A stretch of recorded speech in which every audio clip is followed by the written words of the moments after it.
Welcome, dear listeners, to this latest episode of the podcast series, The Way Out is In.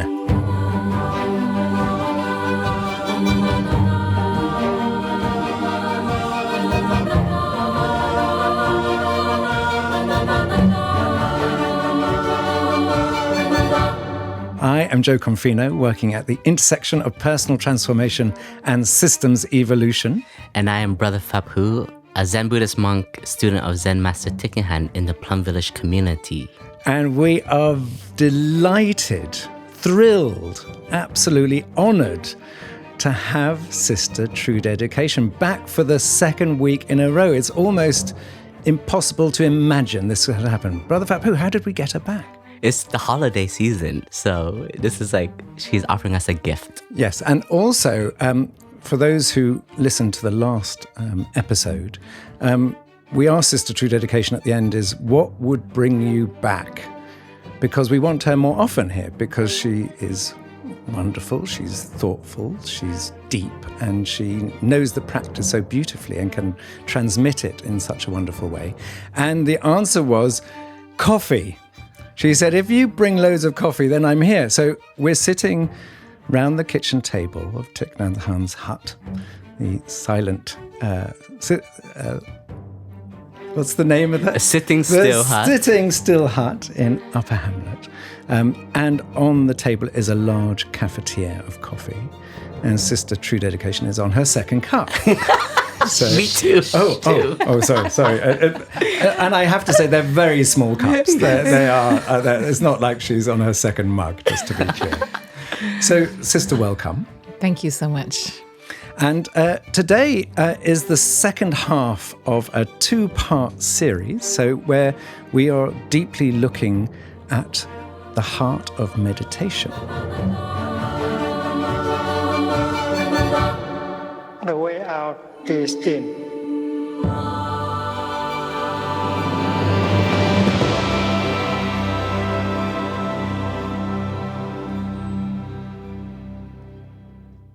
Hello, everyone. I am Jo Confino. I am Brother Phap Huu. And I am Sister True Dedication. And I have to say, before we get started, we were just sharing about doing the sound check with Kata, who's doing the sound engineering today. Thank you, Kata. And we were talking about what we have for breakfast. And you know, Thich Nhat Hanh's teachings were really about the art of suffering and how to transcend it. So Brother Phap Huu said he doesn't eat breakfast. I had a rather lovely crunchy muesli with milk and nuts and seeds, which was rather delicious. And then it came to Sister True Dedication. And Sister True Dedication, what did you have for breakfast? Dear listeners, I was sharing that I had the last bowl of porridge in Lower Hamlet. And so this was the scrapings from the very large pot. And then Jo asked me, was it warm or cold? And I said, well, by the time I was serving it, it was very cold. Very cold, very congealed. And then you had cold milk. Cold vegetable milk with it. Cold soy milk and rice milk. So how... It's actually a good question, this, because how does that feel to eat that? How does the practice help you to eat sort of the scrapings of cold porridge in the morning? Well, I think we are happy for whatever we have. Living in community, like, it's all about sharing. It really is about sharing. And there are those who might need warm porridge and they need to, then you have the virtue of being on time for the meal, and those who are on time can have warm or hot porridge. And those of us who are perhaps the stragglers, then we might enjoy colder food. It's such a practice for the French people when they come here on retreats, because often we're waiting for each other also to eat. So I think with mindfulness, we have so much more gratitude. We live simply. We have fewer expectations. Sometimes that wish to optimize every moment, I'm going to have the best breakfast today, or I need all of these things. And if I don't have these things, I can't be happy, or I can't enjoy my breakfast. So to live in a community like this, and then I was so happy actually for my bowl of cold porridge. Like genuinely, I knew it would be good for me. And this just proves how advanced practitioner you are, because I have food anxiety. If I saw that, I would just melt and fall apart and go into a deep depression for weeks. So I have a lot to learn. Yeah, but then you see on the cold porridge, and then I had a bit of fruit that I could put in it. All right. Okay. Whatever. That sounds delicious. She was just showing off by that. She's flexing her meditation games. Sunflower seeds, pumpkin seeds. Okay. Not so advanced after all. So, dear listeners, we hope you listened to the last episode, because we introduced the Plum Village art of meditation. And at the heart of that are what are known as the 16 breathing exercises of full awareness. And in the first episode, we covered the first 8. And this episode, we are covering the remaining 8. So just as a very brief recap, the first 4 are about how we calm our body. So how do we get in touch with our body? And the second 4 are how we get in touch with our feelings and how we calm our feelings. And I'm not going to tell you any more than that, because what we want you to do, if you're able, is to go back and listen to the first episode before this one. But of course, one of the things about these breathing exercises, you don't have to do them one by one. So actually, if you don't want to go back and you want to start here, we can also start here. So, Brother Phap Huu, do you want to just remind us of where these 16 exercises came from? The Buddha. Ah. From his practice and his meditation of learning to cultivate presence. And in our cultivation of presence, it is so important to have the capacity to arrive at home in the body, to take care of the body, to be aware of the sensations, to know that our physical health has an impact on our mental health also, as well as we are a human being with a lot of emotions and a way of communication and taking care of our energy of expressing. It is so important to take care of our feelings, the good feelings, to nourish them, to cultivate them, as well as to be aware of the feelings and the emotions that arises that are more challenging, but not to suppress, not to get rid, but to embrace, accept, and transform. Great, thank you. So why don't we just dive straight into it today? So the way we did it last time, we will continue, which we'll go through each set of 4. So there are 4 sets of 4 exercises. And I'm going to read out the first 2 of each section. And I'm going to do it in the original text of Thich Nhat Hanh. And one of the beauties of the Plum Village tradition is to bring things up to date. So I will read the originals, and then Sister True Dedication, you can sort of, in a sense, show how they've been updated. And then we'll just see what trouble we get into. So I'm going to read the first 2, so which is number 9 and 10. So number 9, breathing in, I am aware of my mental formations. Breathing out, I am aware of my mental formations. And number 10, breathing in, I make my mind happy. Breathing out, I make my mind happy. Sister True Dedication, what are these about? What are we hearing? Thank you, Jo. So as we come to this third set of exercises, our kind of inner eye is opening up to our state of mind. So with the first 4, we allowed ourselves to become embodied and to take care of our body, as you said.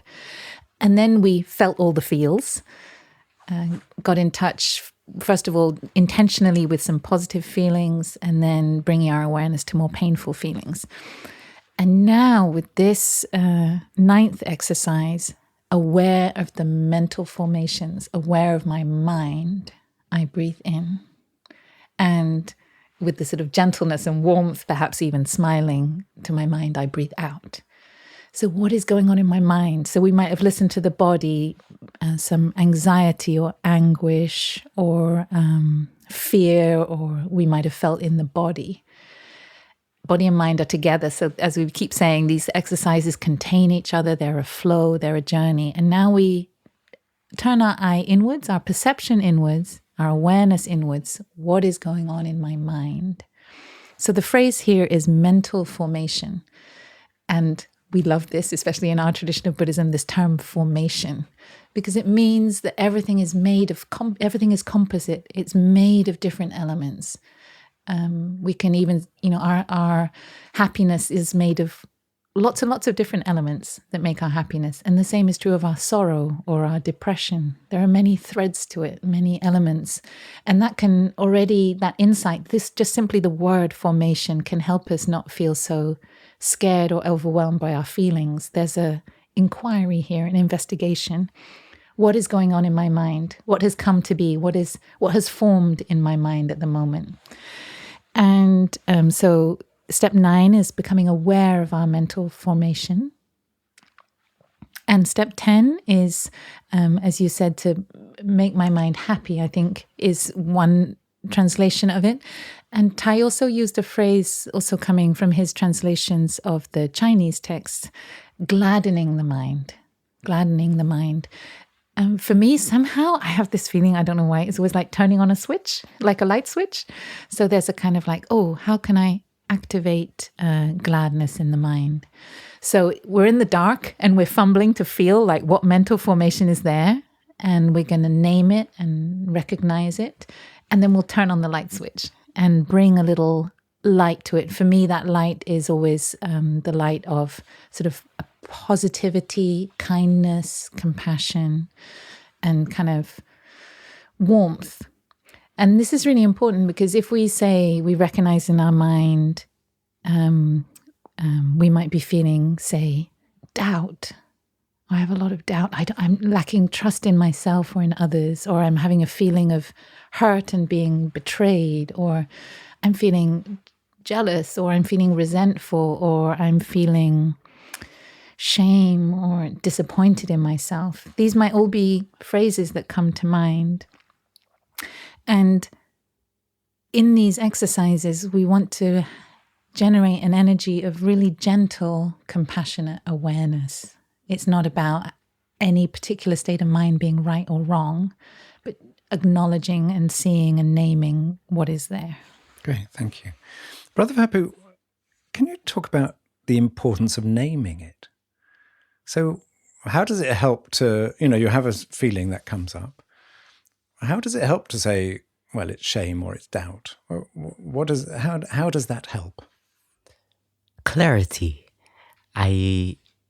Thanks to the practice of meditation and sitting still and learning to come inwards, having the capacity to truly just look inside of us. First of all, that there's courage there. A lot of our society is based on running away from what is inside through consumption or through just busyness, and we are unable to truly be present for ourselves. And a lot of times we may find ourselves like agitated or annoyed and having a bunch of different reactions either in the body or even our restlessness. And it's so important. The practice of mindfulness is to be aware of. And so being aware of something offers us clarity. And a good friend of ours, she always says, clarity is kindness. So to have clarity, you're offering yourself a kind of kindness because you can call it by its name. And our teacher has that poem, Call Me By My True Name. So this is like a practice for each and every one of us to truly have the capacity to just recognize and to name it, to articulate it, so that we have clarity of the formations that are present in us. And when we are able to call it by its name, It's like having agency. It's like you're learning to truly take care of yourself. You know, sometimes Thay says when you have an emotion that manifests, and that emotion sometimes we feel is bigger than us and we get really afraid of it. And the practice of the mantras that we talked about, sometimes we can apply it with our mental formation, such as, hello, my loneliness. I know you are there. I am here for you. And so by calling it by its name, identifying it, it's already an act of kindness. It is like we're not pushing it away. We are learning to see it, accept it. And a mental formation that offers us complex, it can make us feel very small, inferior, and therefore we can hide away from the present moment. So by being able to have the courage to smile to it, to call its name, it's also the practice of presence for oneself, loving oneself. This is an act of kindness to oneself. And by looking deeply into the mental formations, we start to understand ourselves by gladdening, by looking at it. I think sometimes Thay says just by accepting, embracing it is already an act of warmth and kindness. Like when a baby is crying, like your mental formation is calling you, and it can manifest through your body, it can manifest through your energies. And by just accepting, embracing it, there is a warmth that is there. There is a kind of tenderness that you're offering to yourself. And to have that ability to just embrace it, then you start to know what is the cause of this mental formation to be present. And like our sister has shared, if it is like doubt, we can ask, are we sure? You know, is it true that my perception is correct? And to just start to meditate even on the doubt itself. Sometimes we may have doubt without even knowing where it comes from. And there are a lot of mental formations that has also been passed on to us from generational transmission. Like fear of not having enough is one that I had to work with. And by being able to recognize it, call it by its name, and being with it, I can go, hello, this mental formation. I know you come from the time of war in Vietnam, from my parents never having enough food. So that feeling and that fear that they have cultivated have been transmitted to me. And in that moment of recognizing, calling it by its name, and taking care of it, I feel I'm transforming for myself, and I am transforming for my parents. This awareness of mental formation, which becomes a habit, becomes our attitude towards life. And of course, there are many positive mental formations. So not all of life is suffering, as we know. So if you're sitting and something wonderful has happened, is it the same process actually with a positive mental formation, that actually we want to know the root of that and where it comes from and how to maintain it and generate it? Is that the same, sister? Yeah, we might feel, I feel fulfilled today. I'm excited. I feel, something I'm doing is rewarding, or this kind of thing. And I feel well today. I'm happy to be alive today. And so just becoming aware, that is the sort of predominant state of mind, awake, alive, manifesting in me right now. And then we name it, we smile to it. It's like, that's why I'm feeling so good. Or I had such a nourishing time with friends and family over the weekend. I'm feeling that nourishment of friendship, companionship, togetherness.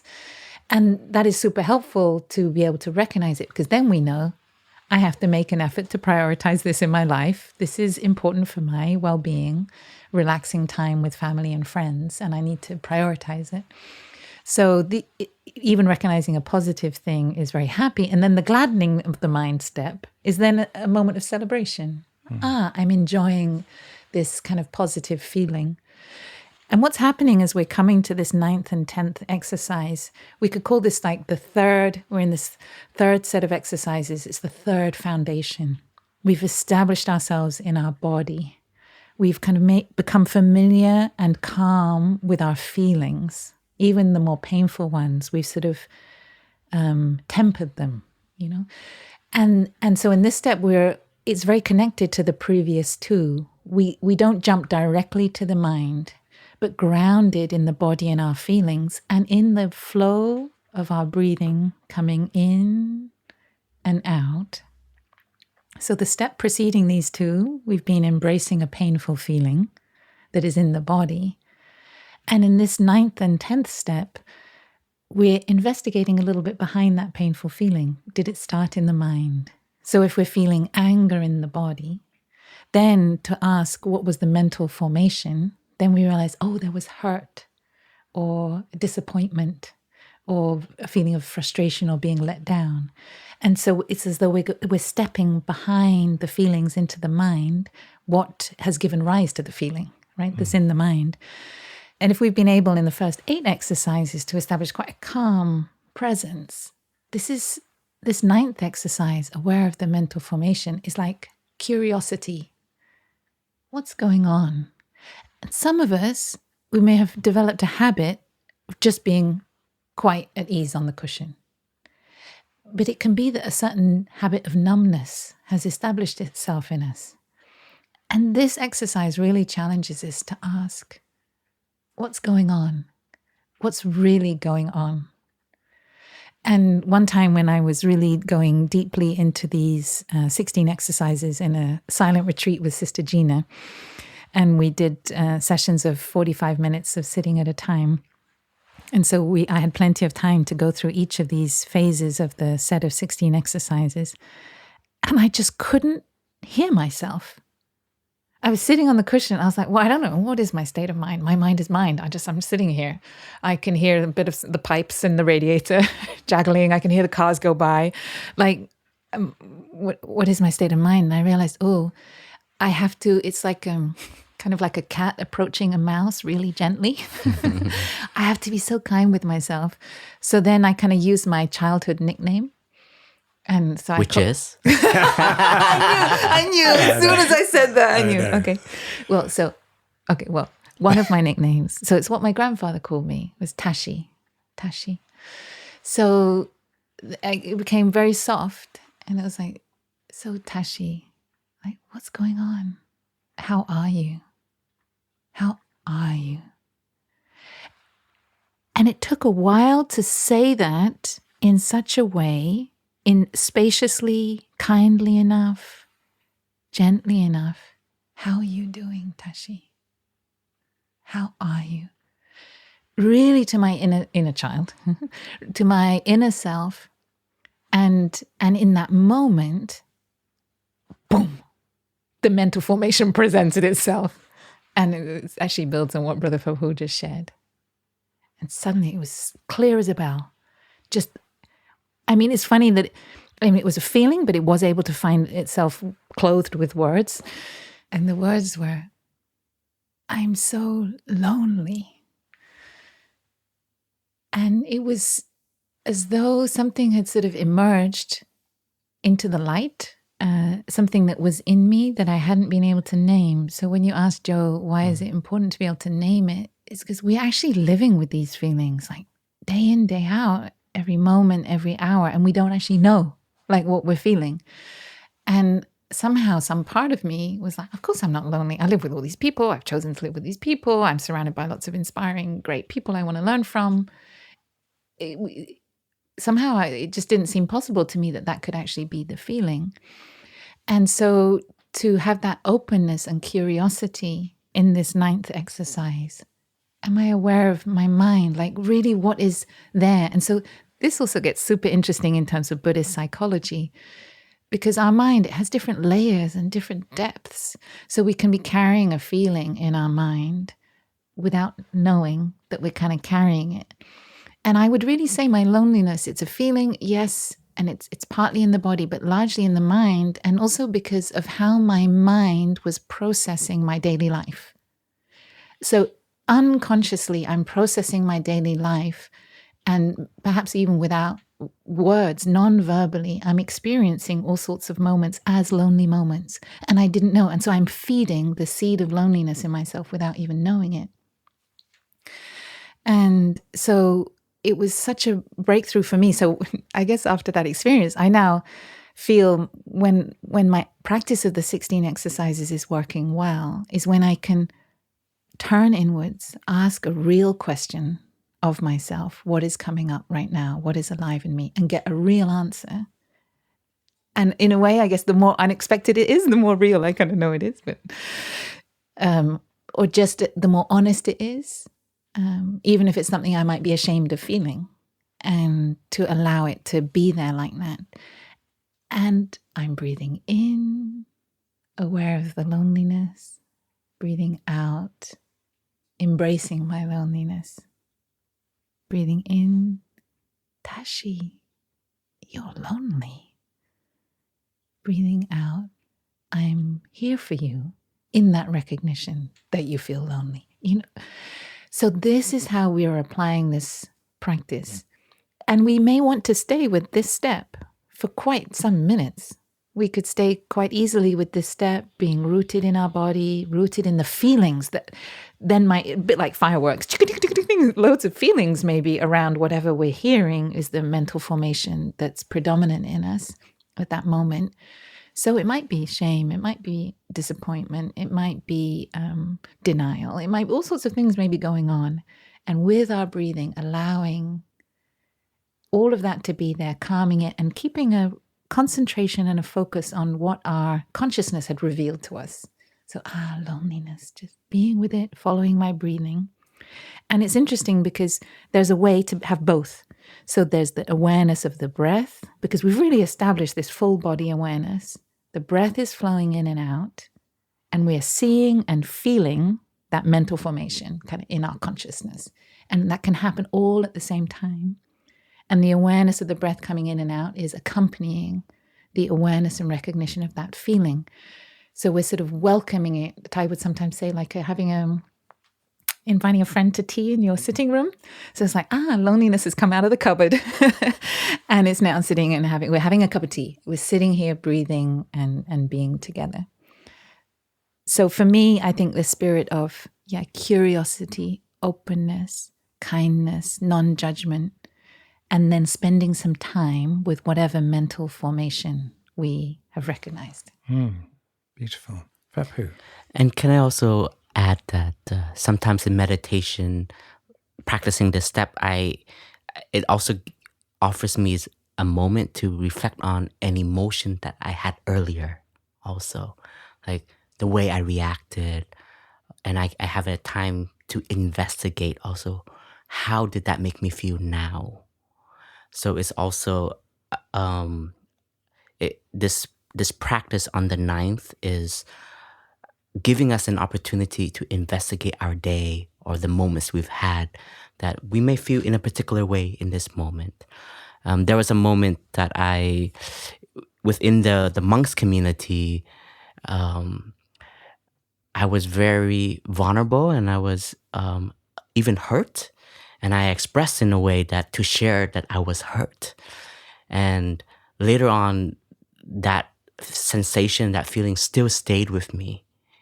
And I had to be present for the feeling that I'm feeling now, but it allowed me to understand why I overreacted at a particular moment, which was now the past.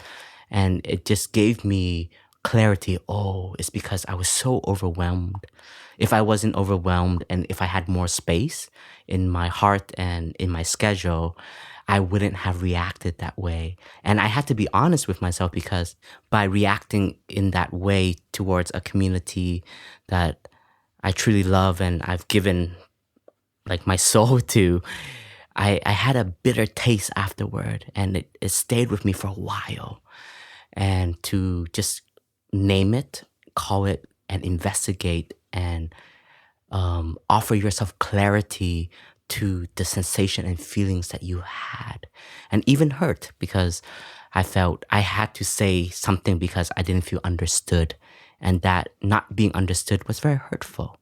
So this ninth practice of becoming aware of the mental formations, it can be the present mental formations, but sometimes just to have time to reflect on a mental formation that was very alive to us, maybe towards a loved one or towards a community or towards a situation, an organizing team, and so on and so on. So giving us that time to investigate and to understand deeply. And I remember one time a monk asked Thay, is meditation just following your breathing the whole time? It's so boring. And Thay is like, are you really practicing the 16 exercises of mindful breathing? Like, are you studying your past and present? Like, are you examining how you're taking care of yourself, how you are taking care of the community? So what sister shared, like curiosity. And for us, investigation is a factor, one of the factors to enlightenment.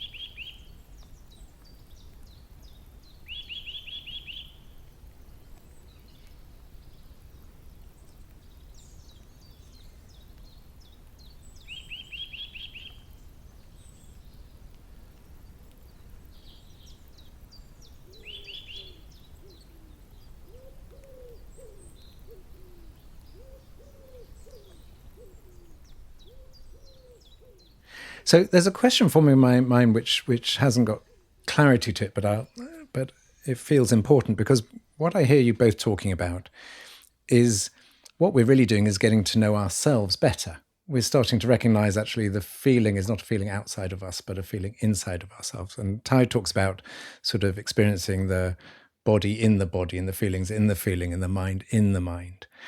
And that's something I hover around it and I understand it, and then it sort of escapes my grasp is a terrible word to use in Buddhism. Well, I wasn't grasping at it, honestly. But sister, can you just talk about the sense of owning who we are rather than thinking that I'm thinking about someone else? It almost feels like it's a collapse in terms of subcontract. You're thinking it's someone else who's thinking these things. Yeah, it's a bit like, just what immediately comes to mind is, say, the feeling of hunger. Like, who is feeling the feeling of hunger, yeah. Right? The whole body is feeling it and we call it hunger, but only the body can know that it feels hungry, but then also the mind is sort of somehow getting involved, right? And then saying, oh, that's hunger. So I think the same is true when we're being aware of the mind from within the mind. And this is where fantastic teachings from our kind of lineage of Buddhism, which includes what we call the manifestation-only school of Buddhism, the Yogacara school of Buddhist psychology. We know the world only through our mind. There is no kind of external reality. And as we turn inwards for our mind to feel our own mind, so it is.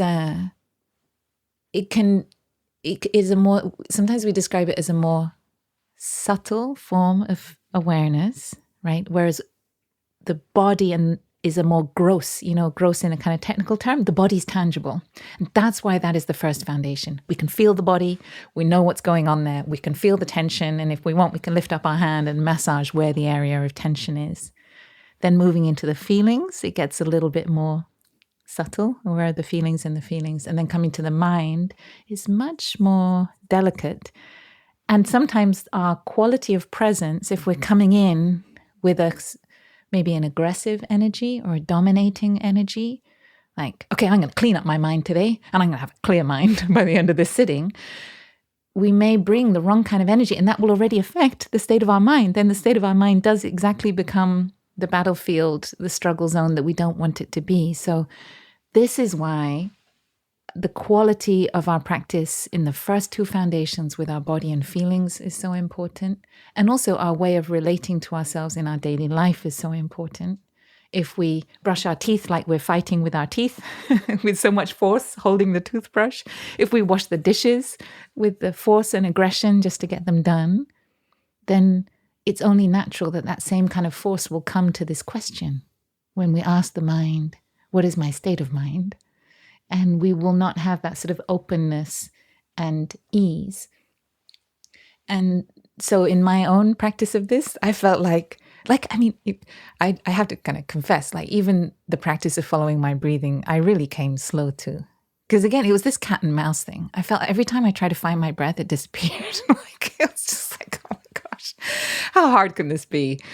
But it seemed that my awareness, my determination to find my breath was so strong, I scared it away the whole time. So I never felt like I was meeting my breath, like kind of, the image that came to me was like two birds, that come and find each other in the sky and fly beautifully together.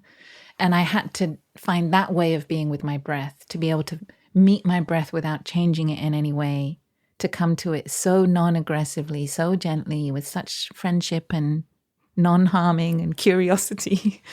Because I was coming to it with a sense of there's a right and wrong way to breathe. And I think the same is true here with this, where we get this very subtle question of the mind, allowing our mind to be however it is and exploring. I think to bring a spirit of play to these exercises is very important. Play, curiosity, questioning. There are some wonderful lists of mental formations, 51 mental formations, and then Thay added a few. And so we can find these on the Plum Village website. I'm sure we can find them in the show notes. And we can kind of go through like, do any of these speak to me right now? Would I rewrite them? Or what would be my own words for my state of mind right now, to feel that light and playfulness without the tension that I think can change, like the tension itself will change our state of mind and then we can't perceive it anymore. I don't know if that answers your question. Yeah, it does answer my question. And there's one more question I have on these two. Brother, maybe you can answer it, is, the gladdening of the mind. Because what was coming up as you were describing this is that a lot of people feel power in their negative mental formations. That if you're feeling angry or you're feeling jealous or whatever the feeling is, sometimes we feel that gives us power. And actually to gladden the mind at that point feels like it's just being disloyal to our negative feelings. And so it feels like quite a rebellious act to have a strong negative feeling and then to gladden one's mind or bring happiness at that moment, when actually we want to be righteous often, and we want to believe that actually that feeling is who we are and is justified. You speak of someone who is like addicted to their suffering. And I think a lot of us have those moments when we only identify as our suffering, and that includes myself also. And by gladdening the mind, our teacher would use the image of a CD player, and I'm not sure if the new generation would even know what that is. I knew cassette machines. I know. Well, like I think our language today would be like changing the track. Yeah. And it's in a way like sometimes we have a channel that we always play, and we like that channel, even if that channel brings us to a very moody, emotional, dramatic place in our hearts, in our body, in our sensation. And if we have practiced to this moment, which we have established this foundation of awareness of the body, awareness of the feelings, and knowing that caring for the body is caring for oneself, taking care of the feelings is taking care of oneself and of others, because our feelings, our emotions have an impact, not to just oneself, but to our loved ones, to our community, our environment. So the practice of gladdening the mind, which is right diligence in the Eight Noble Path, is having the ability to know how we are cultivating our mental formations, our state of mind. Meditation is a cultivation of the mind. Like Sister True Dedication just shared, a lot of Zen master has said that the world is how we cultivate our minds. Like what we paint in our image becomes what we paint in our mind becomes the world that we want to interact with. So if we have an evil thought, that evil thought can become our speech, can become our action. But if we have a kind thought, that kindness will then become our kind action, our kind speech, our kind attitude. So coming home to the mind, it takes a lot of courage, and sometimes you become a warrior to have the capacity to change your own channels, to step away from the nutriments that are unwholesome. And the power of meditation is to identify, is mindfulness, to look deeply and to ask ourselves, is this really nourishing myself and the world? And sometimes the answer is no. And to have the capacity and the courage to change that lifestyle is very difficult. But if we are able to do it, we can be walking down a path of peace, a path of happiness, a path of freedom. And so gladdening the mind is the training of oneself in order to truly learn to nourish oneself as a gardener. When you are a good gardener, you will recognize, the weeds are there. I have to have attention and time to get my hands a little bit dirty in the soil, removing the weeds, continue to give it the right compost, give it the right water, make sure it has enough sunshine, enough happiness. Just for an example, and I do this a lot, and I'm sure all of us who work with computers are in meetings, in offices. After a meeting, we are overwhelmed with a lot of emotions. And my practice of gladdening my mind is just to go for a walk.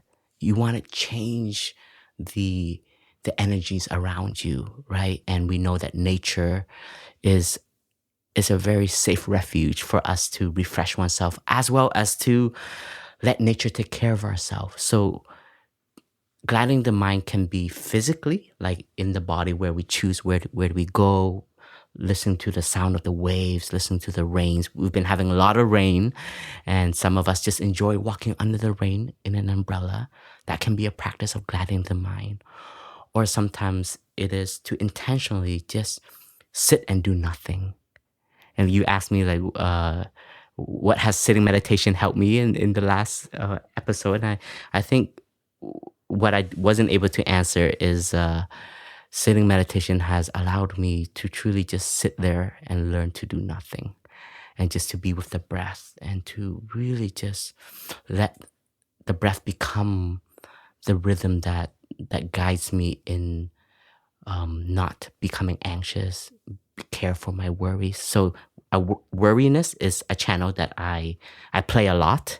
So accompanying it and giving it another channel for it to take refuge in is also a practice of gladdening.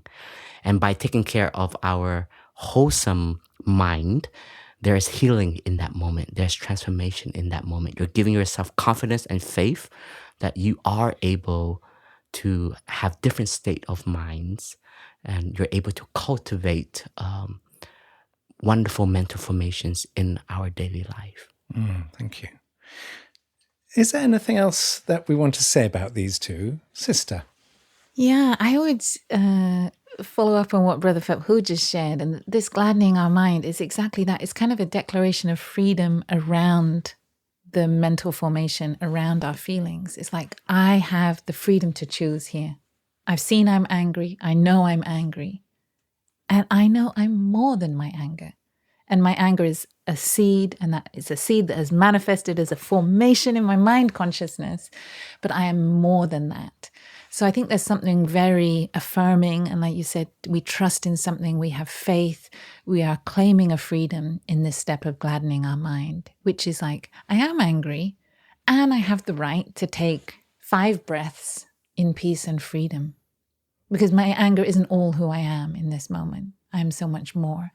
So I think there's a great kind of affirmation and freedom, and it's not bypassing, it's not escaping, it's saying both and. And sisters, when we look at the way society is at the moment, as soon as people feel an anger or a strong emotion, what they want to do is express that. And they want to sort of act on it, and they want to sort of normally to blame someone else. And what I heard in what you said, Brother Phap Huu, is that we think of being a warrior, going is a fighting energy, but actually to be a true warrior is to actually be able to handle those emotions and to not actually go out and act on them. And I've heard you talk quite a lot about this, sister, in different Dharma talks, that what is it to be a rebel these days? What is it to be, what is true strength? What is true strength, and how not to let our emotions get the better of us, and erode us and burn us from inside. And I think these practices of mindful breathing, seeing it, naming it, being with that feeling, and then zooming out, creating space around it and being like, and I am more than this. And then you can choose, we then master of our anger. And then there may be a moment when we need a flash of it with mindfulness, with awareness, boom. And then we are not a victim of it. We're not swept away. We're not burnt up, and our relationships aren't burnt up by it. So I think this gladdening our mind has a lot to do with, spaciousness, to have true agency, so that when we resist, we are master of every step of our resistance. We're not resisting while being lost in our despair. We're not resisting while being lost in our anger, but we're resisting with like clear eyes, far-seeing eyes, deep eyes. We see the whole picture, and that kind of righteous indignation, if you like, we can activate it when needed, but not so much that it becomes a toxin in us. We can draw on these sources of energy as the master of those, keeping our sovereignty and freedom. Beautiful, thank you. So let's go on to number 11 and number 12. So again, I will read out the two, and then Sister True Dedication, you can sort of see if they are as they are now, if they've been updated, and then we can discuss them. So number 11, breathing in, I concentrate my mind. Breathing out, I concentrate my mind. And then number 12, breathing in, I liberate my mind. Breathing out, I liberate my mind. Sister. I laugh at these because I kind of think, how on earth are we meant to practice with this? So at one point, I became fascinated by these 16 exercises, and I listened to many Dharma talks by our teacher on them. And I love the version of these two, which are a little bit more flowing. So he calls number 11, concentrating the mind, and number 12, sometimes he says even, will liberate the mind. And the most meaningful and helpful for me teachings on this, I've come to understand it, that in this 11th one, it's a kind of checking in. Am I still concentrated? And most of the time, my quality of concentration has become really fragmented and dispersed by the mental formation, and then creating some kind of gladness. And I've sort of reached wider and broader. My awareness has broadened open with the exercise of gladdening the mind. And I have found that my quality of concentration has kind of loosened a bit at this point. So for me, I am then following my in-breath and out-breath and restoring a kind of stability to my presence, to my concentration. And we always sort of say to be mindful is mindful of something, and to concentrate is also to concentrate on something. So in the most simplest sense for me, I return to my breathing. And my breathing at this point is carrying all the insights I've had in these exercises until now. So being with the breath is being with everything I've been feeling and perceiving and becoming aware of. And then with this sort of stability, it becomes clear to the stability of my concentration. It becomes clear to me, what am I going to look into? So it might be the loneliness that I had felt at the beginning of this, becoming aware of my state of mind. Or it might be a sense of craving or grasping, which I've also really, I want to say, subjected to these 16 exercises. But when I've had things that are troubling me, and it's kind of like a bit like a hook or a knot that I can't kind of shake off, to apply these exercises to something very particular. And so in this process of concentrating, we're generating an energy of concentration with our body and our breathing, and then an object of concentration. So we need to be clear what we're concentrating on. And Thay, when he taught these two exercises, he often said, well, there are many kinds of concentration in Buddhism. Take your pick, right? And so actually what starts to happen from here on to the 16th exercise, these are really objects of concentration, ways that we can concentrate. And we are trusting and we're knowing that when we apply these concentrations, that will liberate the mind. So we start to kind of, the 16 exercises start to become a bit more formless from this point on. It's kind of slightly less sequential, although as we will see in the last set of 4, there's still some power to the sequence. And Thay said there's 3 concentrations that are available in every school of Buddhism. Some of the listeners may have heard these Dharma talks. And they are the 3 doors of liberation: emptiness, signlessness, and aimlessness. And these are concentrations: to concentrate on emptiness or into being, to concentrate on signlessness, to concentrate on aimlessness. So there is then, we become an artist in our meditation at this point. If it's our loneliness, if it's our anger, if it's our craving, if it's our doubt or our jealousy, what is the appropriate concentration that we can apply to this formation in our mind to help it dissolve, and so we can get awakened about it, so we can get liberated, so we can kind of set ourselves free and touch peace. So we're truly applying investigation for awakening in these exercises. And for those who want to learn more about the 3 doors of liberation, I think there's already a podcast on it. We've done one episode, but let's for those, since we're in this moment, it would be good to have a brief. A brief is a sort of a brief description of these vast teachings. So for me, I love Thay's phrase, there's no such thing really as being empty. We're only empty of one thing. We are full of the cosmos and empty of only one thing, a separate self. Okay. So for me, that will work. So for me, the concentration on emptiness is also a concentration on fullness, right? So how can what is the sense of self that I've brought into things that I need to remove, and where is the fullness there? So actually, for me, this became a really helpful concentration for my loneliness. So it was, what are all the ways, is it true? Well, the way the question came to me, is it true that I'm lonely in the light of into being and fullness? I'm not like the earth is here providing me with perfect warmth, perfect gravity, air to breathe, water to drink, food to eat. There's no way in which I'm lonely in relation to the earth. My sisters are sitting on my left and right in silence, fully supporting me. My family, my friends, they're all loving at me, even if I struggled to receive that love and kind of take it in, and that then becomes a different problem, right? So then I was sort of interrogating my loneliness in the light of the teachings on fullness and into being. And signlessness, the second concentration, is to not be caught in the form.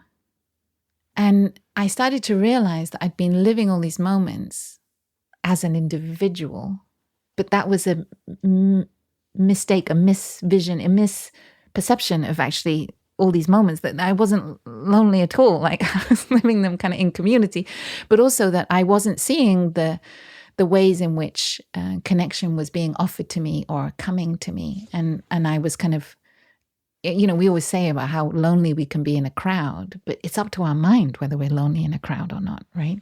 Because the person on our right and left could become our friend if only we open up to them. So the signlessness thing became very interesting as a lens through which to look at my loneliness. Like, am I sure? Am I sure that things are as they seem? Signlessness is also a super powerful concentration when we've lost someone we love. We have the impression that they are no longer present, that we can't see them anymore. Like the sign of that person, the form of that person has gone. And so signlessness is a wonderful concentration if the feeling that is arising in us is grief and loss. To take a few breaths, and whether it's 10 minutes or half an hour, to breathe in and out and investigate all the new sign ways that that person is continuing in us through their thinking, through their speech, through their actions, through what they've given us, through the memories, through what they've taught us, through what they've realized in their life, how these ripples continue out in the world. That is a concentration on signlessness to help bring awakening to the mental formation of grief and loss. And the third contemplation on aimlessness is wonderful when we are caught in craving, right? So there's something we're grasping. It can be any kind of addictive behavior that we have that we are trying to kind of break free from. And aimlessness, the teaching on aimlessness is to not put something in front of us and then kind of chase after it. That something can be a person. I want more of that person in my life. It can be an achievement like a job or a diploma or a promotion. For some people, it might be the security of a house or a car.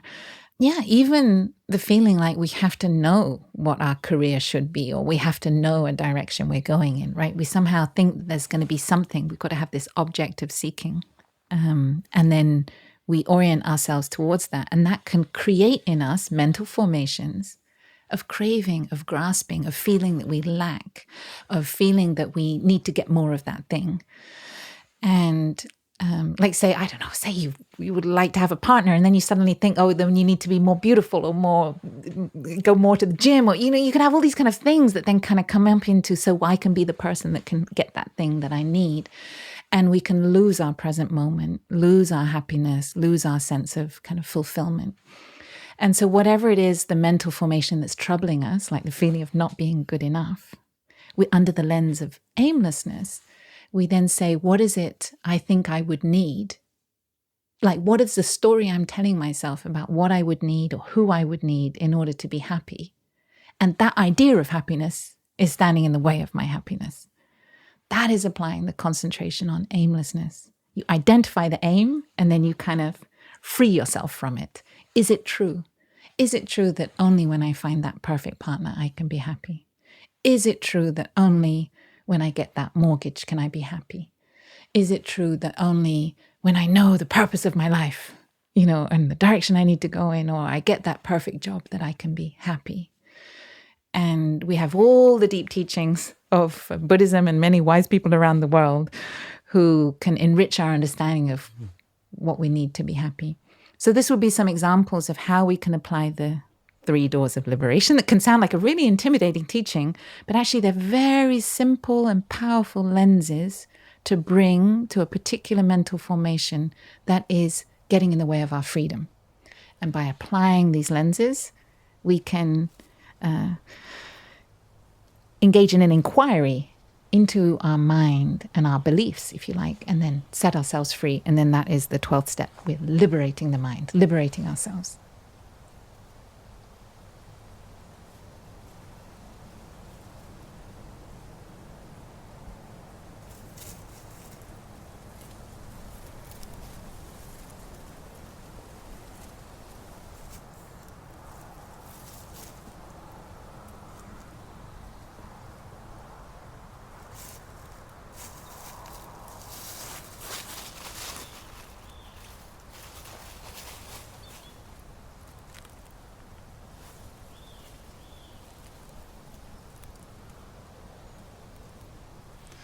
Brother. That's enlightenment. What our sister I'm just explained. sitting here in sort of like, wow, who's she? She's a Zen master. A Zen mistress. Brother, is there anything you want to add? Because clear and complete what our sister shared. I want to hear more. Yeah.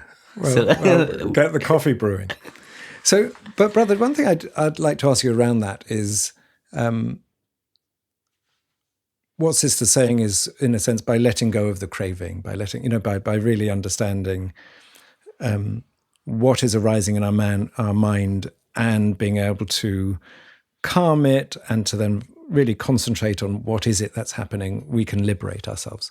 So I'd love you to maybe just talk a bit more about liberation, about what does it feel like? I mean, because you are the abbot of Upper Hamlet, and you are, of course, have all your history and your generational pain. So you're not free of it, but you do get a chance to do this exercise. And I'm just wondering how you might describe what liberation in the moments you have experienced it. What does liberation feel like? And I thought I'd ask you the easy question. Very good question, Jo. I'm trying to remember and how to articulate. I do have a feeling that I've shared some of my liberating moments in different podcasts. But I think liberation is also is a cultivation, and I can always arrive at a new moment of liberation. And I think liberating is also to not be caught in the past liberation, and just to be open to the direct experience.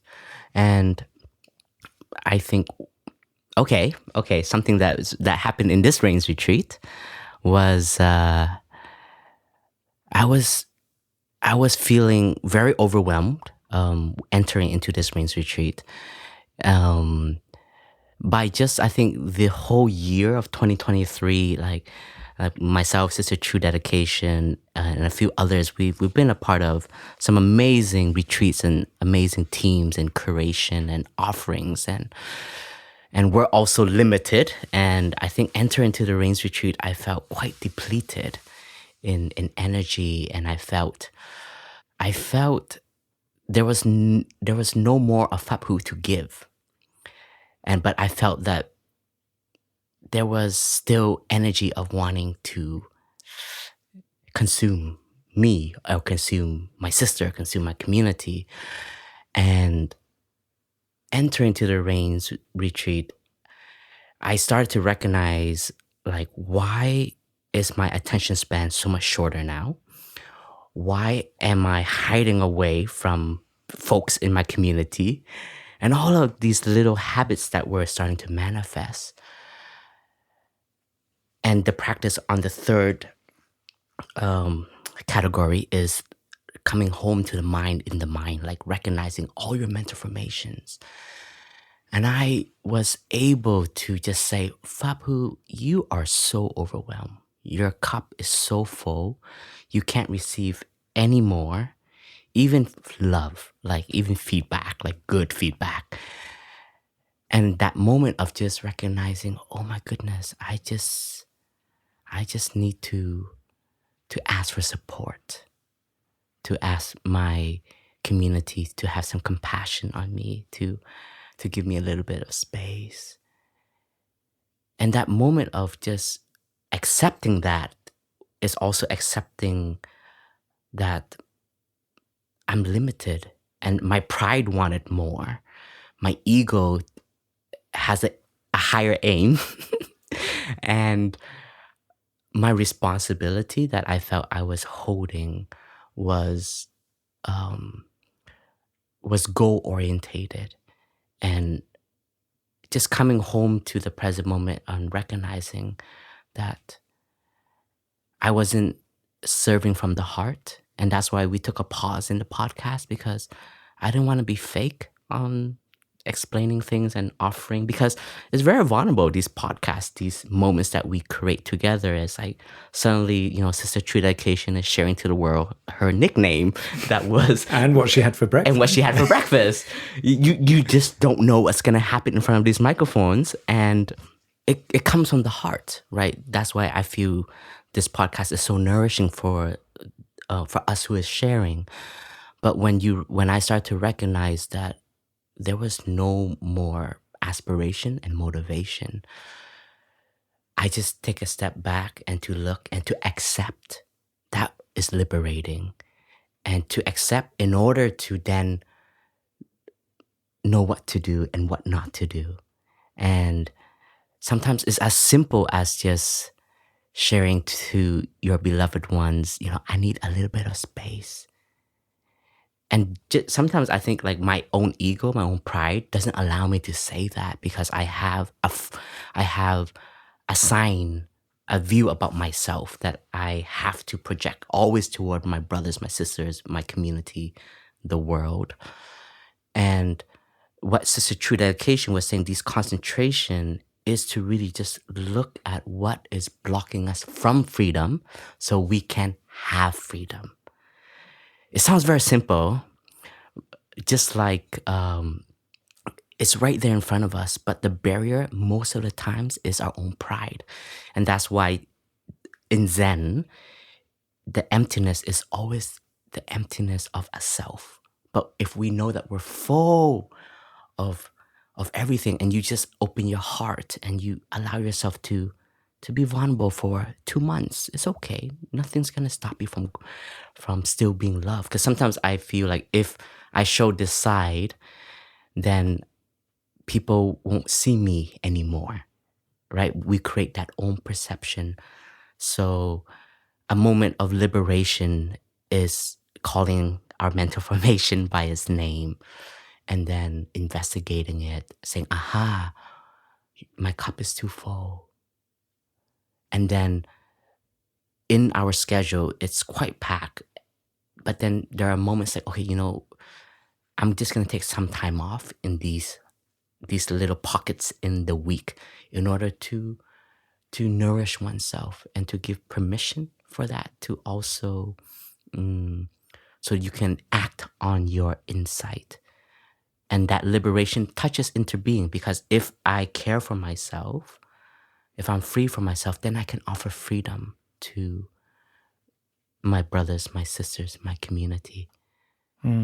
That's beautiful, brother. And what the word, and it's a very overused word, but in this context it feels true, is what I hear in that is through this process, liberation or freedom is to be yourself, is to be authentic, is to show up fully with your wounds and with your joys, and to say, actually, this is who I am, this is where I am at this moment, and that's who I am. I'm not going to pretend to be someone else, because, as you say, that is the source of so many problems in the world. And it reminds me of just one experience I had, was when my first marriage broke up.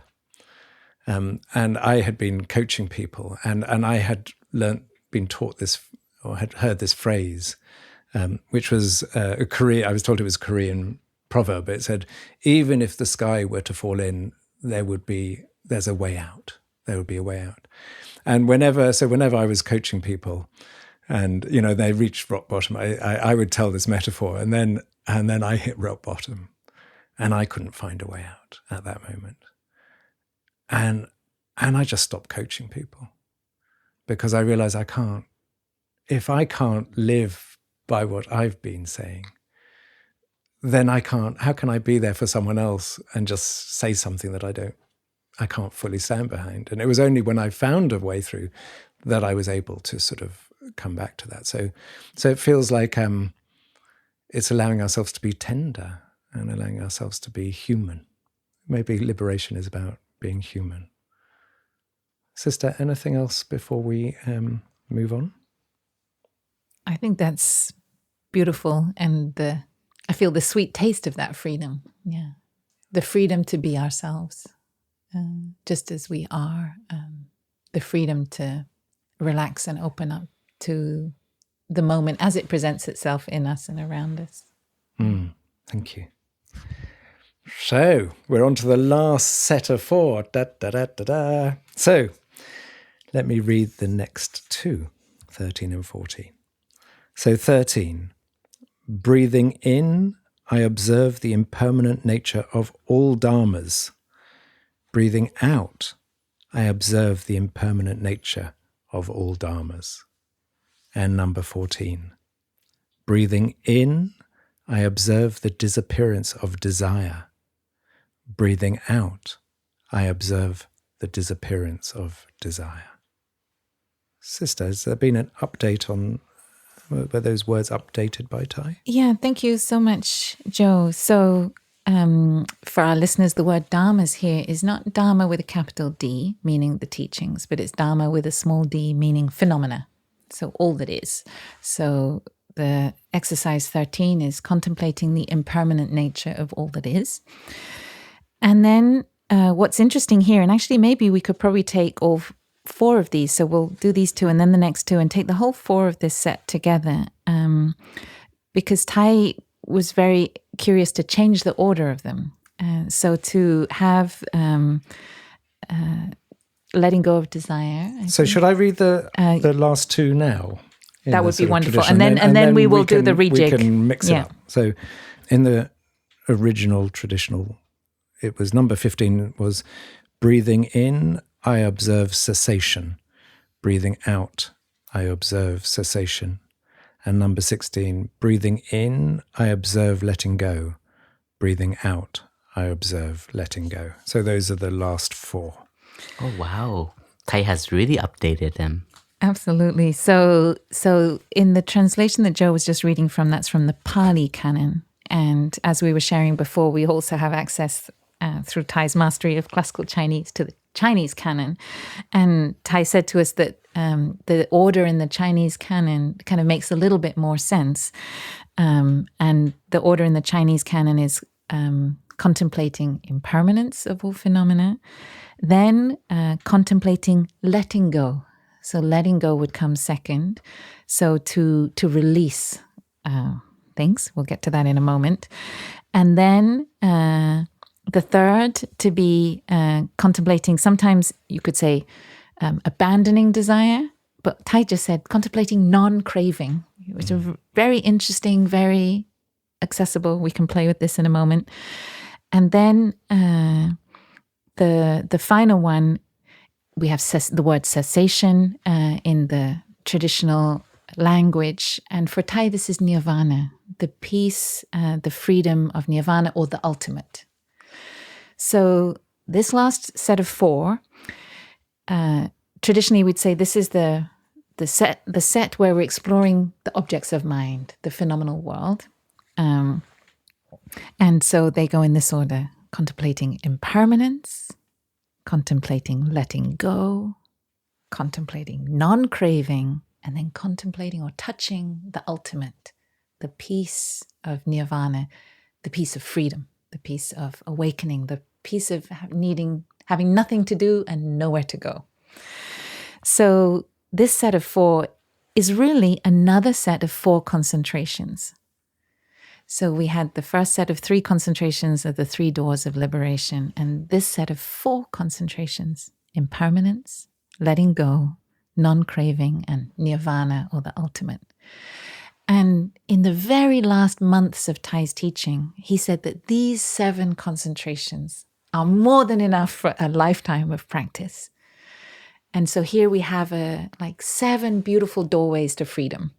Take your pick. Choose your happiness here.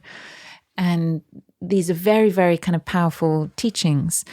And so maybe I will pass to Brother Phap Huu, and we can start this concentration on impermanence and how that can set us free from even particularly moments of anger, but also moments of kind of attachment to wanting things to be in a certain way.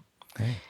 And I would say in the last set of 4, it has the 3 Dhamma seal, which are of the Buddha's teaching originated from the Buddha's time and should be very accessible in all Buddhist traditions. So we have the 3 doors of liberation, and here we have the 3 Dhamma seal. So impermanence is one of the Dhamma seal, and that is to nourish the gratitude of life that we are a part of, knowing that our life is also impermanence. But here is also the impermanence of all phenomena, which is, take your pick, as a concentration of meditation.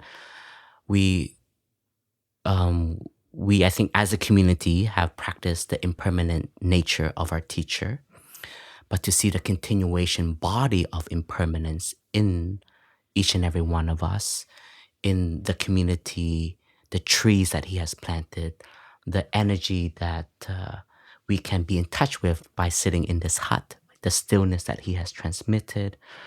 These teachings are not ours alone, but it is a continuous stream. And thanks to impermanence, they are transmitted to us. They are revised. They are renewed. They bear new fruits through the ripening of the times. So impermanence allows us to have freedom. And we know that when we are caught in a view, a perception, an emotion, we will have a very narrow attitude. And that narrow attitude may allow us to not truly be the freest version of ourselves, which we are transmitted of all of these wonderful talents and seeds that are in us, and we just need to be a gardener to care for it, nourish it, and identify the goodness that is in us. A teaching that when I was coming to Plum Village as a teenager that I will never forget was when Thay said, "Dear young people, teenagers, you are much more than your emotions. Never die because of one emotion." And I was a young teenager, and I remember Thay teaching that. And sometimes we feel like the emotions we have are very permanent. And this is the only reality that we are in. It is a reality we are in, but we know that the past and the present and the future is a thread that continues. And if we're so caught within just that emotion, we may make a decision that will create suffering for oneself and suffering for so many.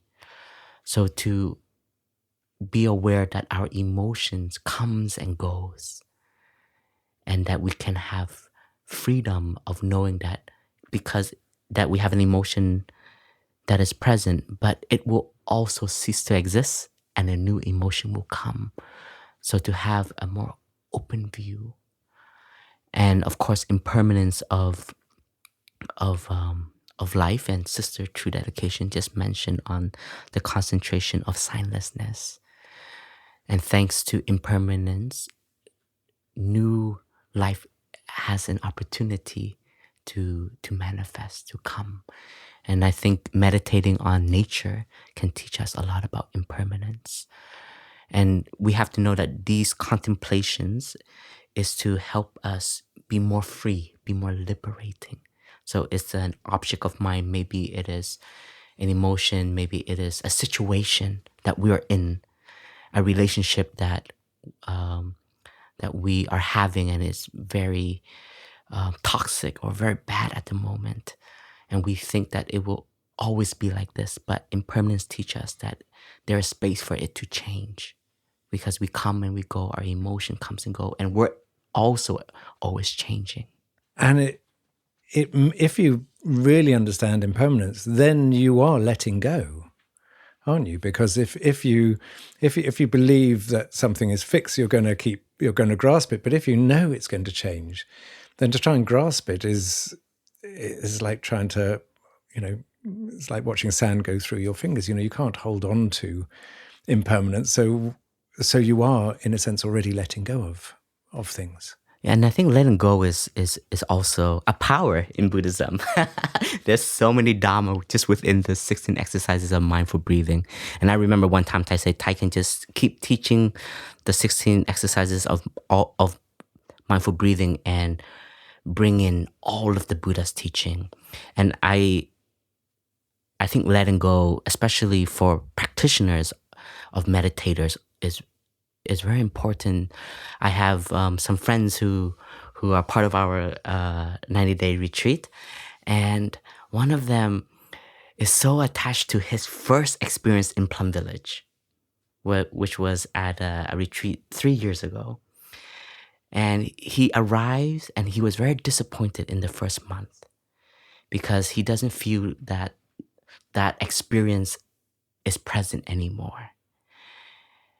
And in our conversation, and I said, aha, my dear friend, I think you are very attached to that first visit. But we can only visit Plum Village for the first time once. And those emotions, those excitement, that honeymoon season only exists one time. And you have to let go of that experience to be in touch with the moment that you are here right now. And if you're just attached to that experience, you're not living this moment. And it was very challenging for him.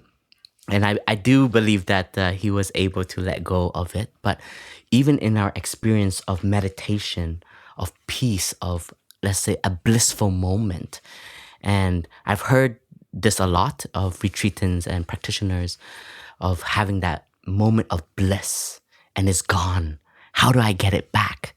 Oh, that is an attachment, because the experience that we are in touch with, we can reflect on it as an experience that we have had, so we can grow trust and faith to bring that inner peace, that stability, but to let go of the past so that we can be in touch with the present.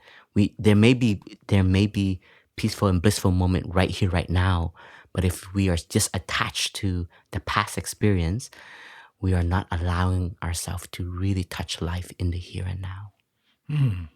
Sister, would you like to add anything to that? Because as you were speaking, brother, it also reminded me of the 5 remembrances, which are letting go. I'm the nature to get old, I will get old. I'm the nature to get sick. I'm the nature to die. I'm the nature to be separated from everything that I've loved. And all I can count on is my thoughts, speech and actions, which actually is coming back to the present moment, isn't it? Saying, actually, if I have to let go of everything, then the present moment is pretty much the best place to be. Oh, did I say something useful? Sister. Thank you, Jo. And I think it's really important to also keep in mind what we're letting go of here. So we're letting go of the things that stand in the way of our happiness, the things that stand in the way of our freedom, or we're letting go of those states of mind or those perceptions that are kind of haunting us, that have sort of instilled themselves in our mind and are kind of creating a block in how we see people, how we see a situation. And there's this really lovely image that Thay introduced when he was sometimes teaching these steps in the 16 exercises.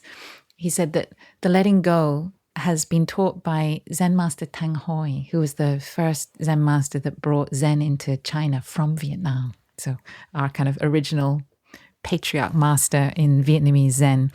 And Master Thich Nhat Hanh, in his describing of letting go, breaking free of notions, he used the word throwing away. And I remember in this Dharma talk, Thay lifting up his arm like he was kind of, a cricket bowler or something, right? And really saying you have to throw it away. And it was such a vivid image to see Thay moving his arm so dynamically in this Dharma talk. And it taught me something about how in this practice, we've developed our concentration, we've developed our presence. We're still following our breathing, flowing in and flowing out. We've identified that thing, that thought, that belief, that view that is getting in the way of our happiness and freedom. And metaphorically, you hold it in your hand You look at it, you see it, you say, I see you. I see you, and you are getting in the way.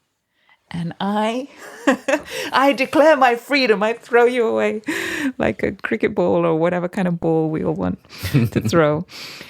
And for me, this is very, very powerful that we have to use our resolve, our determination. It's very dynamic. It's very energetic, this. It's not like, oh, letting go. Oh, sort of let it kind of drift away. It's like, no, you have to be determined. You want to set yourself free? Set yourself free. Throw it away. Say, I tell yourself, have this dialogue with ourselves. I don't want to think like that anymore. And so this has really helped me a lot. Also with like objects of our craving. Super helpful as a metaphor. I see that thing that has caught me in its talons, that has entangled me. We have this language in Buddhism of like fetters. You know, something's tangled you up, bound you up in chains, and are you going to set yourself free? And so that's really in this exercise, it's giving rise to a resolve, a determination. You identify the thing and you throw it away, you let it go. So there's quite some energy and dynamism in this. And for impermanence, I also love the teaching on impermanence. It was my favorite quote We for a are while. allowed to have favorite practices. Yeah, I had it on my desk, and then both my study desk and then where I was working. And there's a wonderful phrase from Nagarjuna, a great Buddhist master. It's like, thanks to impermanence, everything is possible. Thanks to impermanence, everything is possible. And for me, that is my like torch of hope in the face of climate crisis, social injustice, social breakdown, environmental destruction, political injustice, war, violence, the refugee crisis.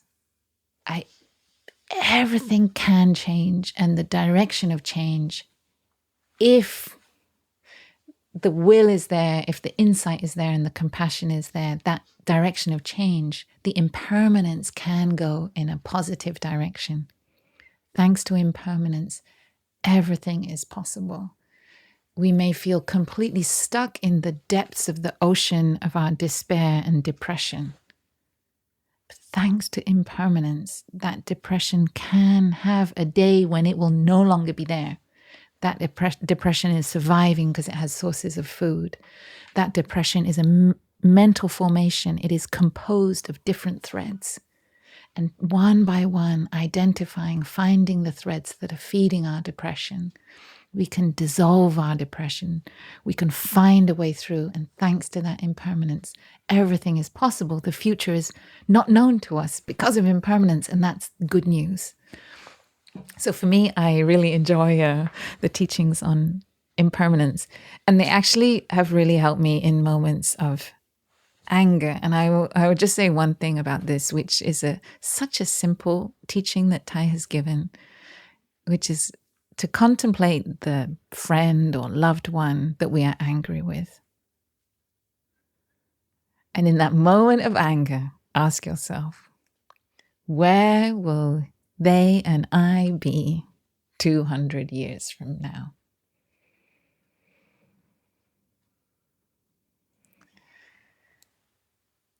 And applying this very simple just lens of impermanence, this concentration of impermanence, right, even in the moment of great fury, you know, because we're often angry at people, right, that we love the most, because how dare they be the ones that hurt us. So often we're angry with people quite close to us. And then Thay would say, applying this concentration, you realize right away, they will be dust, I will be dust. But in this moment, we're both alive. And if we really touch the fruit of that insight, then all we want to do is hug that person and to hold them and just to cherish the fact, wow, in this moment, we are both still alive. In this human form, how wonderful that we can kind of hug. So as we went through our body and our feelings and our mind in these exercises, if we found that we were really sitting with a specific anger to a specific person, then applying this practice of impermanence can really help us hold that anger, throw it away, choose to free ourselves from it, and just get on with our life. And I think there's a wonderful aspect of our teaching and Zen, which is sometimes just cross to the other side of the road and keep going. Like, it doesn't mean we need to penetrate every aspect of why I was angry or do they need to do this or that. It's just like, just choose a different channel and just proceed. Let it go. Leave it behind. Set yourself free. Don't make too much fuss. Move on. Life is new in this moment, and celebrate it, embrace it, go forward. Totally agree. I did, before we go on, I often think visually, and I had this sense of Thay throwing it away and then a dog picking it up and bringing it back and waiting patiently for you to pick it up, because in a sense that is a part of our nature, the way you are too, is that we throw it away, but then part of us wants to bring it back, but there's a playfulness in that, isn't it? It's recognise that we throw it away, but impermanence means at some point it's likely to come back. But if we know how to throw it and it's brought back to us, we can actually throw it again. It's an exercise. It doesn't have to be thought of like we can play with this too, rather than just see it as a sort of that we're sucking lemons while we're doing this. Absolutely. And the reason why the dog goes and gets it back is because they're convinced you want it back again. So there's a part of us that hasn't yet fully downloaded and integrated the insight that we do want to be free from it. And that's the part of us that keeps kind of bringing it back. That's the craving. That's the craving. The manas. Yeah.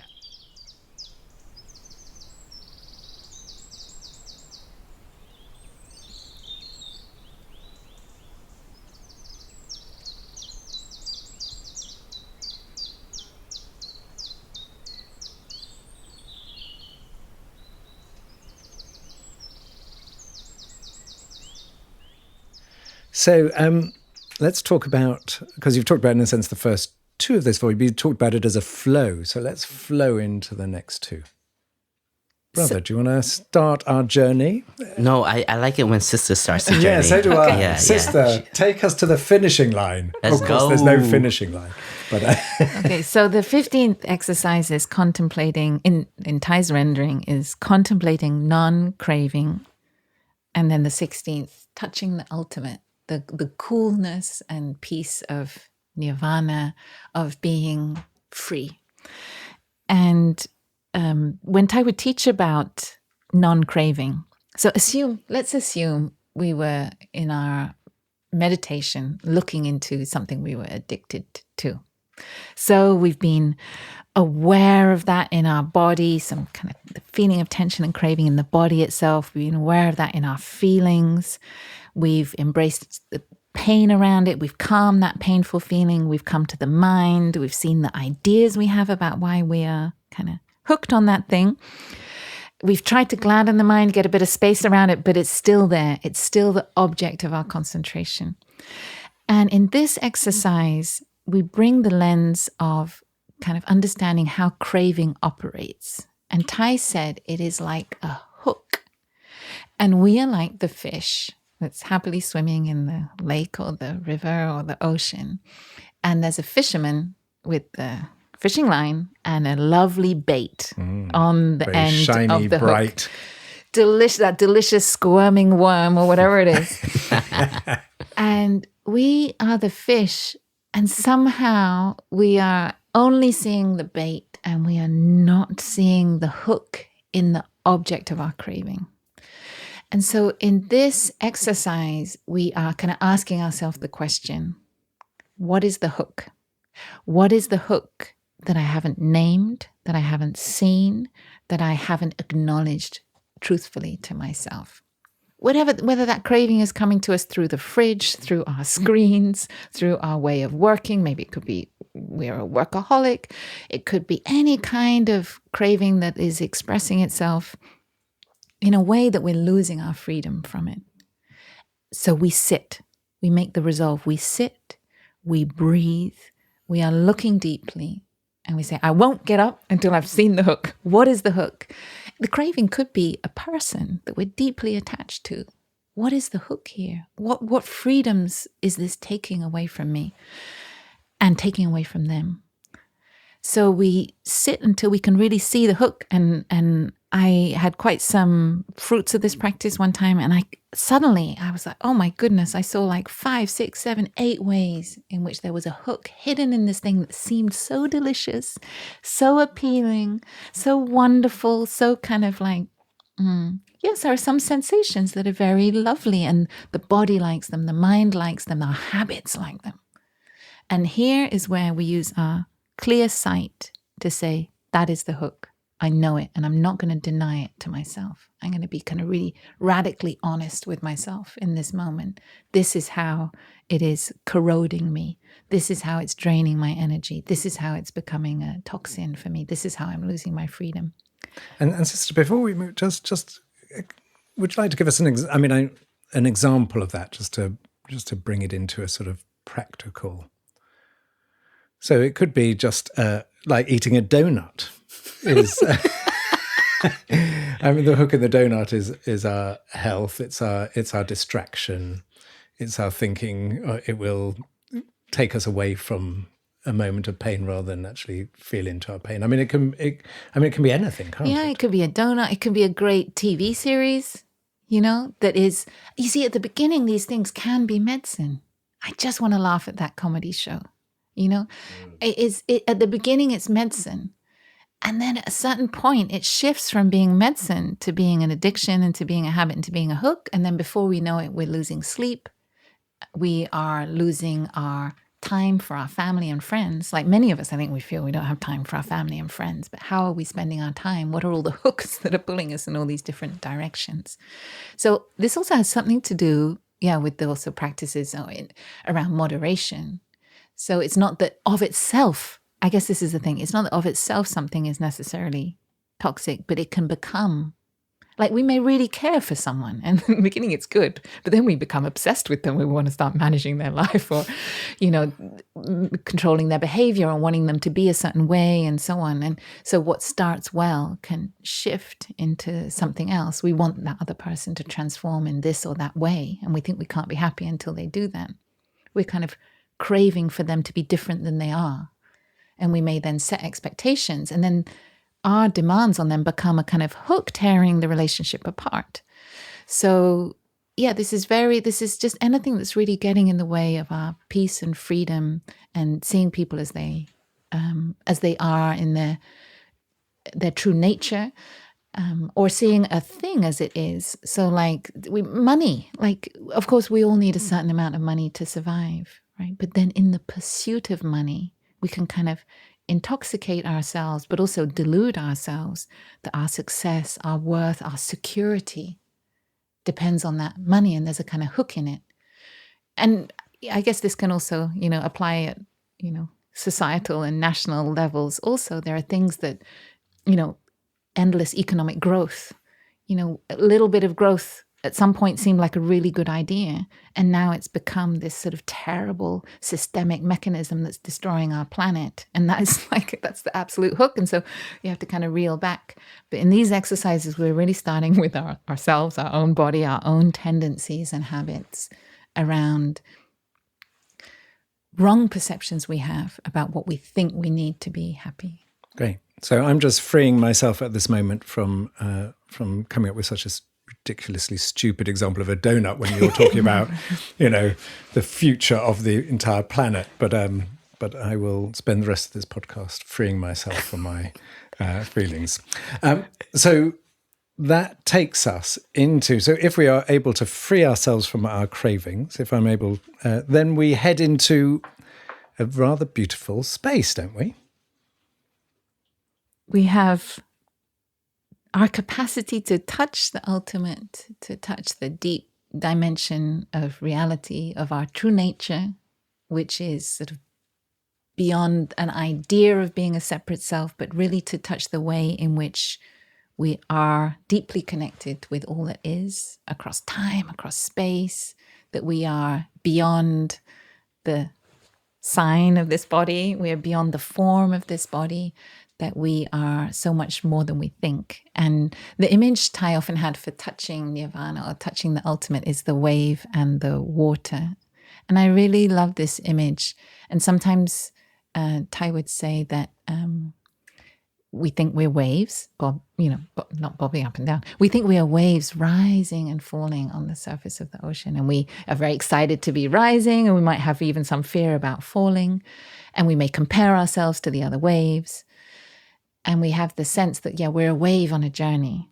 But in that moment, when we realize that we are water, we are of the nature of water, that is like resting in God. We rest in our ultimate kind of nature. And that is the sort of experience or feeling of touching this piece of nirvana. Nirvana simply means sort of cooling of the flames, the deep, cool peace of touching our true nature. And that is what we arrive at.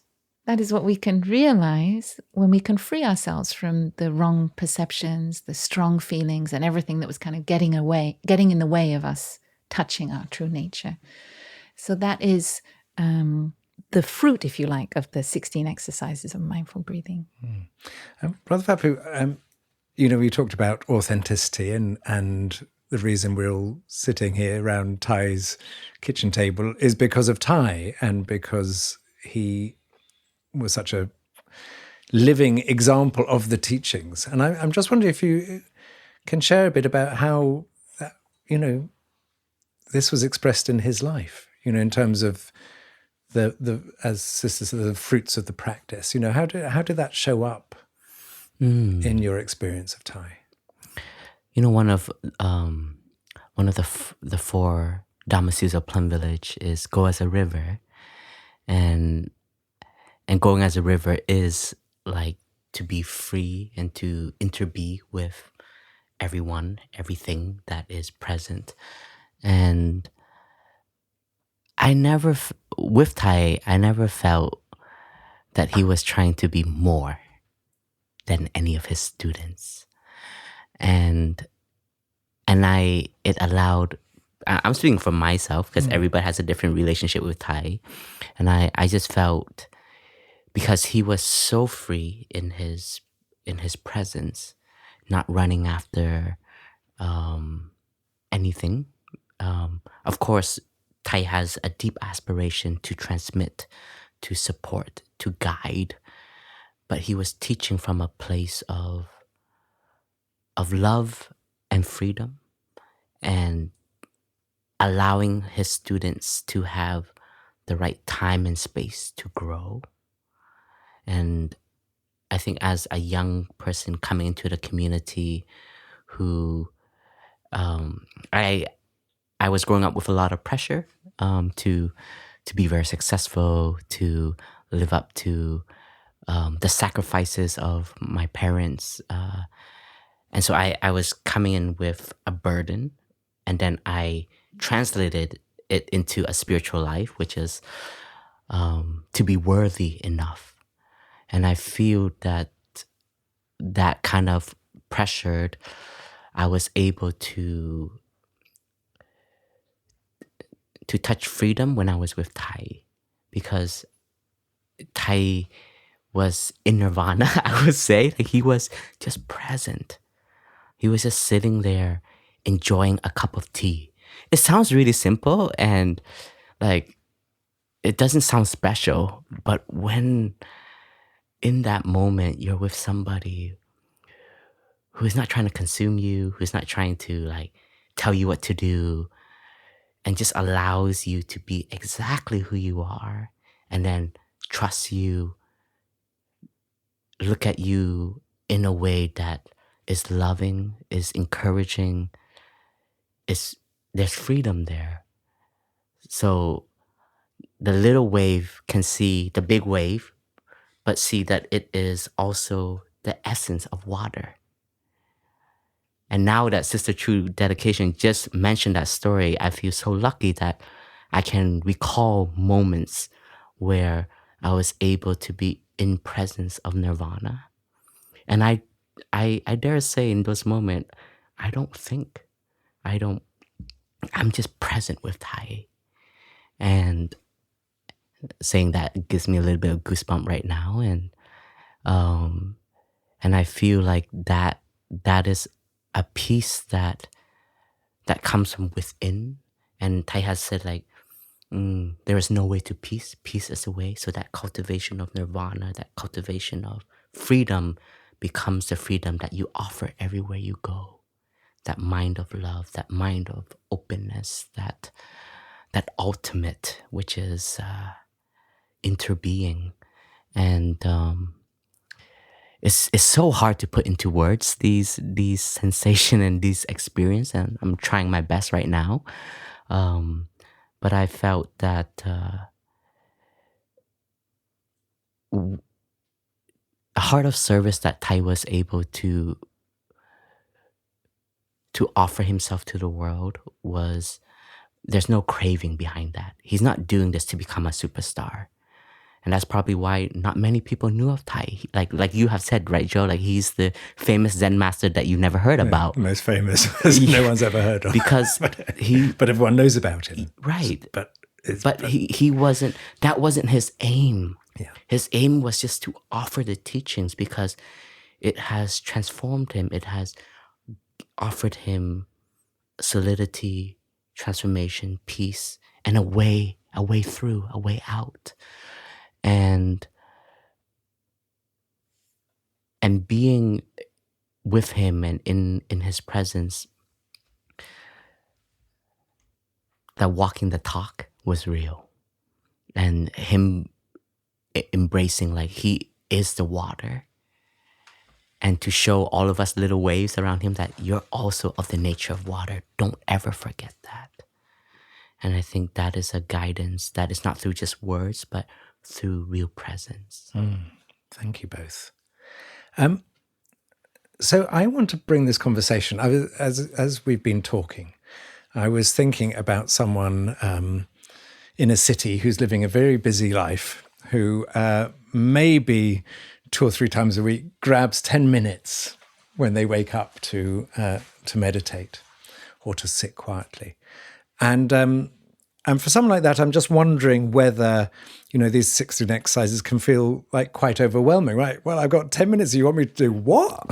Are you serious? So I'd like to just bring the conversation before we close just to the practical application of this. So because the purpose of the 16 exercises is not to scare people off, but to support people. And we talked very briefly in the first episode that, of course, you don't have to do all 16. You don't have to do them in order. You could just choose one and really focus on it. But it is also a path, the 16. So I'm just wondering if we could just sort of share a bit so that people feel that they can actually take these and genuinely integrate it into their practice, rather than use it as a whip to beat themselves with, that, oh my God, I only got through 3 today, and actually I got stuck on 5, or that we use it as in a sense to weaponize against ourselves. So I'm just wondering if both of you can, in a sense, bring that with that person in mind. So actually, how could I integrate this in a meaningful way, recognizing it's a journey, and this is a practice that will lengthen and deepen over the years? Very good question, Jo. Built a career on questions. I don't know how to answer them, but I'm good at asking them. Which I like being with Phap Huu. I ask the questions, he answers them, we're both happy. Okay, so we're in the city. And I think, first of all, what we have to do is to really feel that we can internalize these steps.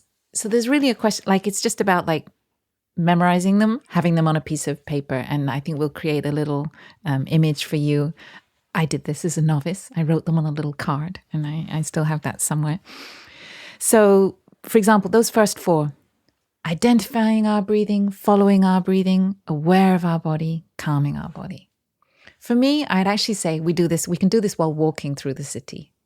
So we choose our stretch of walking meditation from the door to the bus stop, from the door to the car, or wherever it is, in just a few steps. That is just our challenge. Can I be aware of the breathing, follow the whole breathing, be aware of tension in my body, and calm my body?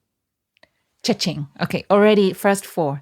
But that can be a real journey over a few weeks, every day for a few weeks, over one particular stretch, of your path through the city? Can we really feel that we can train our mind and body to come back to itself, to become aware of our breathing, aware of the body, and calming the body? And it becomes like a muscle, like a habit that we can learn to do. And then we can add this layer of feelings, being able, okay, can I take a step in joy? And that might take, 3 or 4 steps to say, oh, okay, here's a little feeling of joy, a granule, a mote of dust of joy today. Okay, I found it. And then happiness. Can I touch some happiness? A few steps to touch happiness. And then a moment of honesty. Can I be aware of a painful feeling? And can I embrace and calm that painful feeling with compassion and kindness? So these first 8 is so wonderful to learn this flow and to apply it to a stretch of walking or to apply it on the cushion. I think almost all of us in Plum Village, this is how we begin our meditation. The first few minutes of meditation are for these 8 exercises. And as you say, that doesn't take a long time. I mean, you can, as you get familiar with it, you could do that easily. You can do 4 in one breath. Yeah. It doesn't take time. Hold on, sister. Let's just say, what did you say? You can do all 4 in one breath. Wow. Come on. Give us more. No, I'm just saying, in my practice, there are moments in one breath I can identify the breathing, follow the breathing, aware of the body, and calming the body. Beautiful. In an in and out breath. Yeah. Wonderful. Thank you. I think that's really helpful. So it can be something that we can, move through fairly rapidly, but it may be so delicious and so wonderful to ground ourselves and to go deeper and deeper and deeper. And there are monastics of 15 or 20 years of meditation who might spend 30 minutes only on those first 4 exercises.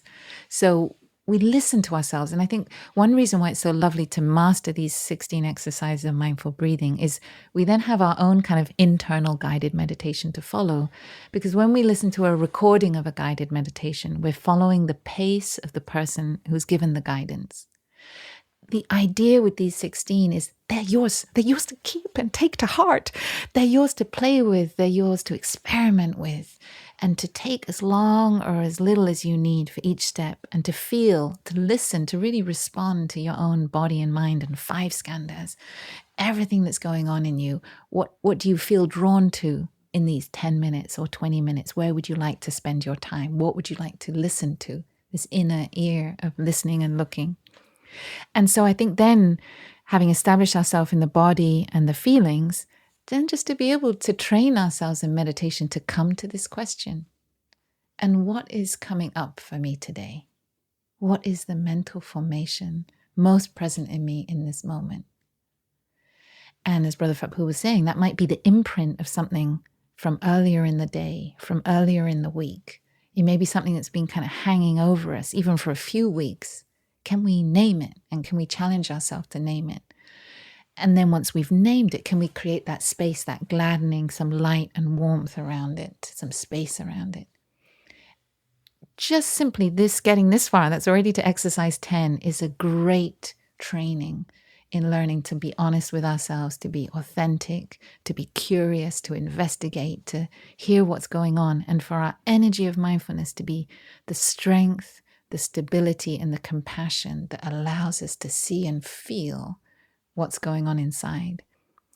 And then those last exercises, all those exercises to concentrate the mind and liberate the mind, if you like, those 7 concentrations, they're then something that we can kind of build up over time to see and to learn and read about. I'll do a little plug here for the book, The Art of Living, which I was one of the editing team helping put together. And can I put another plug? It's a remarkably simple and profound book. So congratulations to CD. It's one of your finer works. It was a wonderful project to work on, to really distill the last sort of 2 or 3 years of Thay's teachings. And the book is organized around these 7 concentrations. So that is really something that we can kind of study in complement to these 16 exercises. And then to really see, I'm called to this concentration or this one in this particular moment, until we get a feel for how we can play with them and be an artist with them to apply them to whatever happens to be coming up in us in that moment. Thank you. And Brother, finally, I mean, if people are able to practice this, they then can obviously take it through to the rest of their life. I mean, it's not saying you're going to sit for half an hour and do the 16 exercises and then, then you start the rest of your life and that is separate from it. I mean, these practices are what can create a good life. You are correct. So, but if we sit with it, then it's easier to integrate it when we're busy. Yes, there is a place for formal practice. And I would say, I think the sitting still has allowed us, myself, and I can probably say for Sister True Dedication too, is just cultivating that stillness, that presence, that we can be solid as a mountain, even in the most chaotic moment. And it's the breathing that becomes this thread that keeps us in the presence, in the body, and allows us to look at the objects of our mind and not be carried away, to not be dragged back to the past or pulled all the way to the future. The breath is the rope that brings our mind, our concentration back to the present. And even in the practices of deep looking, sometimes you go down this rabbit hole of looking deeply, and you lose yourself in the looking deeply also. So you also have to just come back to the breath, to be in touch with the present moment. Especially when we look at suffering, it can be very tempting to go down a dark hole and get lost in it. So sometimes we have to just remember that we are alive right now. We're present, breathing. And then when you have this wonderful habit of knowing how to come back to the body, come back to the present, you can apply this in meetings, in gatherings, big crowds, or when you're very lonely. So it becomes your friend. It's your companion for life. Oh, that's a good place to stop.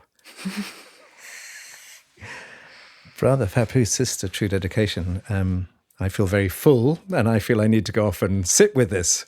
Should be very unusual for me, but I'll do my best. But thank you, both of you. I think it was a beautiful expression of these core teachings. And even though they are quite held and together, within it is so much to learn. So thank you both. Dear listeners, we hope you have enjoyed this second part of the two-part series on the heart of meditation. You can find all previous episodes of this podcast on the Plum Village app, also on Spotify, Apple Podcasts, and all other podcast platforms. And if you like what we're doing, please subscribe to The Way Out Is In on the platform of your choice. And it'd be wonderful if you could leave a review so that others can feel inspired and discover this podcast. And you can also find all previous guided meditation in the on-the-go section of the Plum Village app. This podcast is co-produced with Global Optimism and the Plum Village app, with support from the Thich Nhat Hanh Foundation. If you feel inspired to support the podcast moving forward, please visit www.tnhf.org/donate. And we would like to thank our friends and collaborators, Clay, our co-producer, and the Podfather, as well as Kata, our co-producer, and today our sound engineer, as well as our other Jo, our audio editing, Anka, our show notes and publishing, and Jasmine and Cindy, our social media guardian angels, as well as Sister True Dedication for joining us on the two-part series. And we look forward to your next visit, Sister. With more coffee. Thank you so much for having me.